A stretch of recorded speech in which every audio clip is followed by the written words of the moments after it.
سوال اولی که در پیش من آمده است، گفتن آیا زن به مرد زیارت حج رفته میتواند یا نمیتواند؟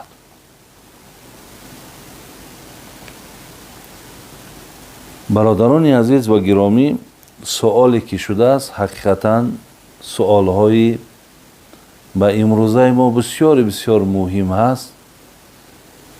آیا زن بدون محرم، یعنی همراهش شوهرش نباشد یا پدرش نباشد یا بچه‌کاش نباشد یا برادراش نباشد، یعنی نفرهایی که همچون محرم حساب می‌خورند، آیا اگر اینها نباشد زن سفر حج کرده میتواند یا نمیتواند؟ از نگاه مذهب امام ابو حنیفه، برادران عزیز و گرامی، حدیثی را که هم امام بخاری و هم جناب امام مسلم آوردند، جناب امام ابو حنیفه با همین حدیث استدلال میکند که رفتن زن به محرمش مقصد اجازت نیست. من برای شما حدیث خوانم. پیامبر ما فرمودن لا یحل لامرأة ان تؤمن بالله والیوم الاخر ان تسافر مسیرة یوم و لیلة الا مع ذی محرم.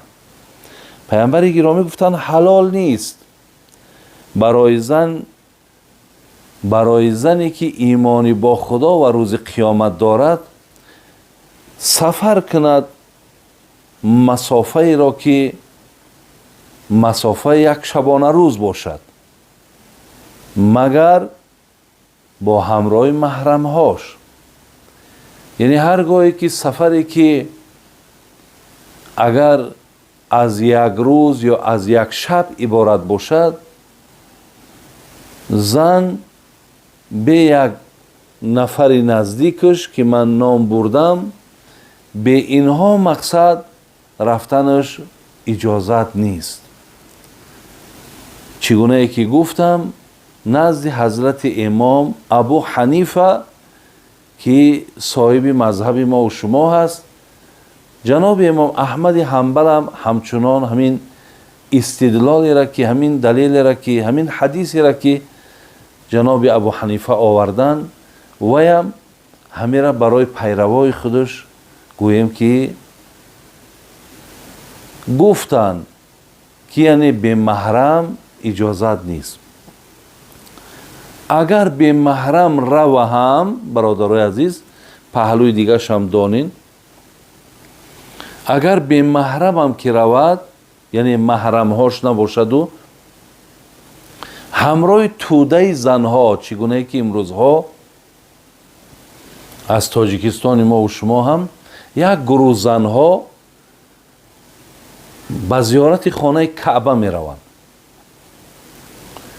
با موافق مذهب امام شافعی حضرت اجازت میتد، میگد اگر یک توده زنها باشند، یعنی یک کلکتیو یک گروه باشند، میتونه زن که به محرم، به شوهر شای، به پدر شای، به برادر و فرزند شم، میتونه که با گروه زنها رفته مقصد زیارت کند.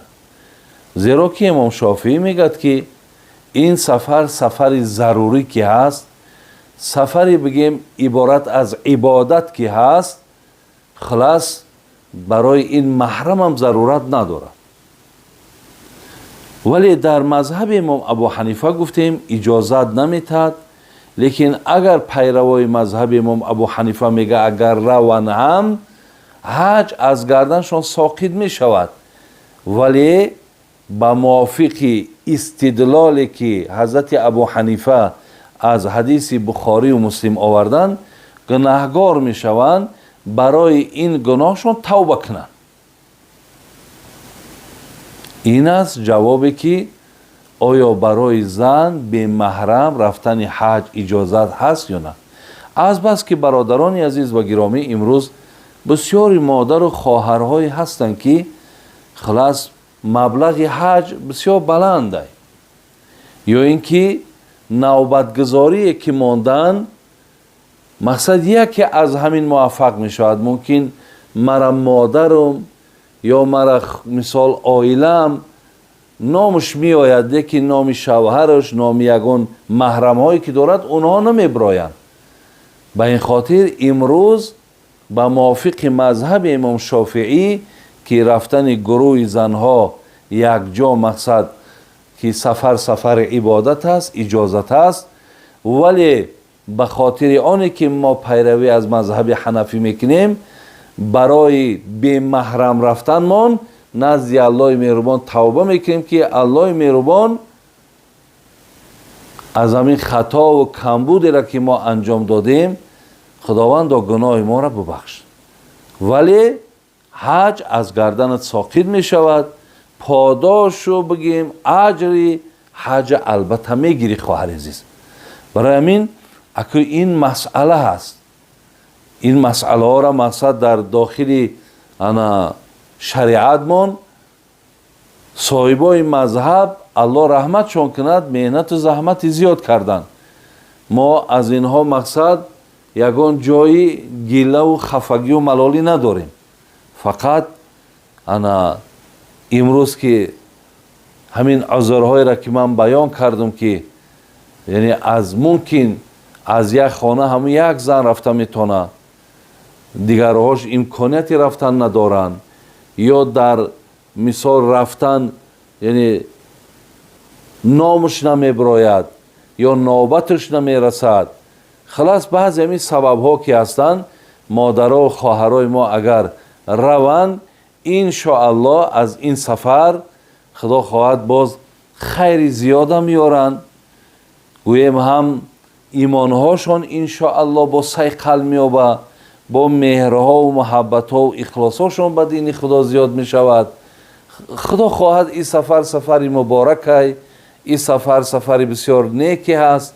این مادر مقصد اگر بگیم تا زمان حج توفیقش یا جهانبینیش یا مقصد مسلمانیش اگر کم بود، اندک بود، بعد حج در این مادر، در این خواهر خیلی تغییرات زیاد داخل می شود.